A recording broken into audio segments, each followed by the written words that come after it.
I can't believe it's finally time to do this. Welcome to the Secrets of the East.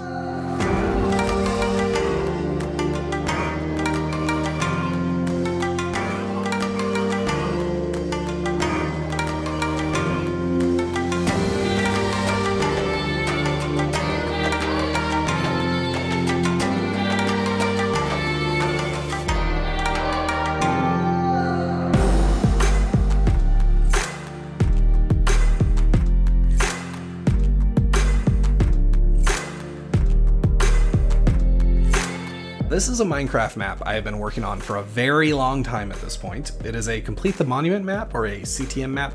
Now, if you don't know what that means, basically your goal is to find a bunch of different trophies, about 12 in this case, and you place them on a monument, and that's how you win. But it's not as simple as it sounds, because each of those trophies are hidden inside of their own specialized dungeons. They get progressively harder as you work through them. But compared to most CTM maps, there's two interesting twists here, right? Number one is every location in this map is either inspired or, in most cases, accurate recreations of real-world Asian locations. So we're talking China, Cambodia, Japan, India, Thailand, and in most cases, I've actually dungeonified them, which that's a topic for another day. Boy, is that complicated. The second twist is it's actually an open-world survival experience. Most CTM maps, you follow a linear progression path. Not in this case. You can go do whatever you want, go wherever you want, play however you want. The game is really yours. There's almost no rules. So you find your own path to victory, which you don't get out of most CTM maps. I'm really proud of that. Again, after doing it, I understand why more people don't do it. It's pretty complicated to pull off, but it was really important to me. So this is the first devlog, and again, to make it very clear, no, I did not just start working on this. Oh no, I have been working on this for well over a year. I've put hundreds of hours into this. I've probably got another 100 to go. But what this devlog marks is the start of the road to release, which I'm hoping to come later on this year. As far as today goes, though, I'd like to show you a little bit under the hood and maybe explain a little bit of the ever-evolving process of making a map like this. So let's get into it. So really, with any good project, you start off with planning. You don't just jump off the deep end, start putting stuff together and hope it fits. No, you gotta go in with a plan. So I started making a plan. And some of it I wrote down, which I highly recommend for any project. Put it on paper, don't just keep it in your head. Some of it I didn't write down. Like a few of the core principles I knew I didn't need to write down. Like, I knew this was gonna be an open world CTM map. I knew this was going to be a CTM map. I knew it was probably going to be on an island. Things I needed to write down was the shape of the island. How many dungeons was it going to be? What were those dungeons going to be? What places were they based on? I had to do a lot of research on different places, and I actually went through, before I even started building, I went through and figured out every single Asian location I wanted to build on this map. And from there, then I was able to design the island and say, okay, I can place all of these different locations with the plan of that's going to fit this build, that's going to fit this build. Here's the general shape of progression of the entire place. And by shape of progression, I mean this is the literal geography that will serve the character to progress throughout this, throughout his experience playing. Again, I will be the prophet of this. Go in with a plan, and you'll walk out with a better product. No doubt, no doubt. The second thing I had to do, and to be honest with you, this has evolved since the beginning, I would recommend learn from my mistakes. Do not get apathetic on the tools you're using. Because let me tell you, I started with completely different tools than what I'm using now, and if I had just taken the time to really learn the tools and get the tools I knew I needed, I would have been a lot happier. I started off using MC Edit, which is something I was comfortable with many years ago. The thing is, that was many years ago, and the last functioning version is for Minecraft, I think 1.12? So we're talking, I'm using a several year old program. I've got one tool, and it's not cutting it compared to what I need to do. When I finally upgraded, which took me a few months, I upgraded to a whole toolkit by somebody on a community, and that community we're going to get into in a minute, because that's another thing I would recommend. But having that whole toolkit has completely changed up everything. I've got so many tools available.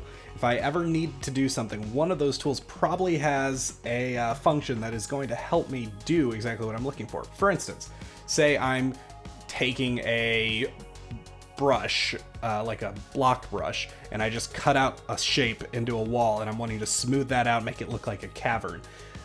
Then I can use a different tool to actually smooth out all those brush edges and make it look like a proper cavern. And something that would have taken me, you know, an hour to do with MC Edit, I can do in 10, 15 minutes now because I took the time to learn these proper tools. Sure, I had to invest some time into those tools, but once I got them, the time I invested has ultimately saved me so much time in the actual building of the map. And it's definitely been I've profited is the best way to put it. And if you want to see more about this map, make sure you subscribe because there's going to be more coming out about it on this channel. Devlogs, there's going to be at least one trailer, and this will be the first place you know when it's coming out, so make sure you subscribe. So this is a really important point, right? Because I feel like a lot of people don't understand how much work can go into a Minecraft map, right? When I started this, I thought I'd be done with it in about a month. No. Like I said, here I am a year later, hundreds of hours.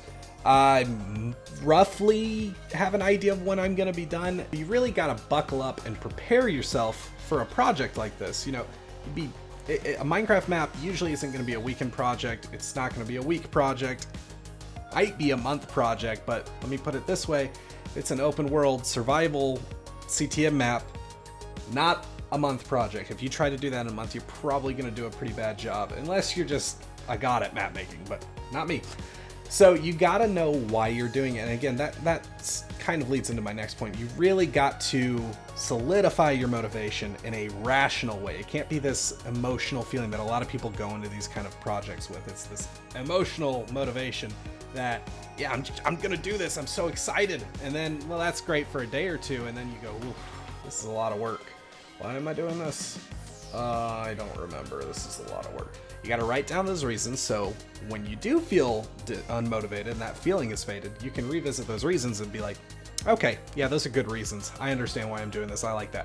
I'm gonna get back to work. You gotta learn how to make your efforts last long term, right? And you can't just obsess. And I'm an obsessive person too. So it's like, I have this thing I want to do. I'm going to work so hard on that, and then I burn out on it.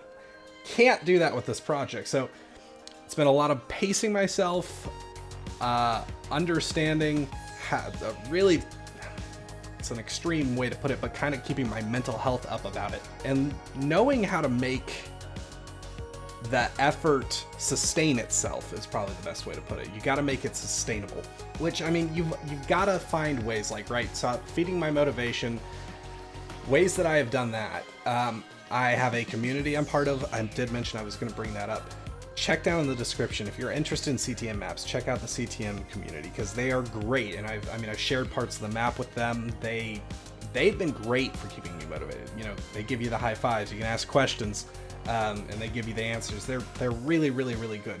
I've shared parts of the map. When I first started, I was like completely lock and key. I am not sharing this with anybody until I am done. Well, turns out after a while, to revisit the reasons I wanted to make something I would be excited to share with people. So I decided, you know, I'm going to show parts of the map to some close friends just so I can see what it would be like when I'm done and rebuild that motivation. That's what I want. I want to be able to share that with people. And get the kind of feedback, that kind of thing. You know, just the feeling of a good project being done. I wanted to share that with people. So things don't always go the way you planned, but you've also, again, a big part of a project like this is learning how to make it to the end of a project like this, because that's almost a skill in and of itself. So it's a marathon, not a sprint. Hey, please leave a like if you liked the video, and if you want to see more about this map, other block games, or any of my other cool projects on the horizon, make sure you subscribe. I'd love your feedback so I can always improve. Other than that, thanks for watching, and I'll see you next time. Bye!